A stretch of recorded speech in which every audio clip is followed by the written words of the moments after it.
Ito po, ito po pala yung ano, yung sabi sa iyo ninyo yung lalauan bagati. Yan, ito na ti na ano na niya, na gawa na niya. Kasi kahapon po masama ang paghiramdam niya. Hindi po siya, nagpasok po siya kanong umaga. Umuwi man lang po paghapon, di na po nakaano. Saka nung Sabado. Kasi po, di ba po nung Friday, umulan nung hapon, naulanan po ito naggawa ng kanal. Mainit nung umaga, and then pagkahapon umulan, naulanan po siya. Kaya ngayon pa lang po siya nakapasok Ito po ito po yung sinasabi niya po bagang ano, tubugan ng damulag ng Carabao tiyo. Ayan na talagang malaki pala siya di talaga pala ito naalisan ng tubig. Kaya ito na yung kinikwento sa yung pwedeng anuhan ng mini pispan bagati. Ayan, malaki talaga siya dito po ito sa may ano, manggang malaki.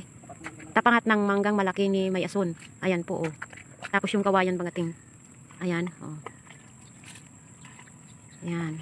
Dito po ito Ayan po.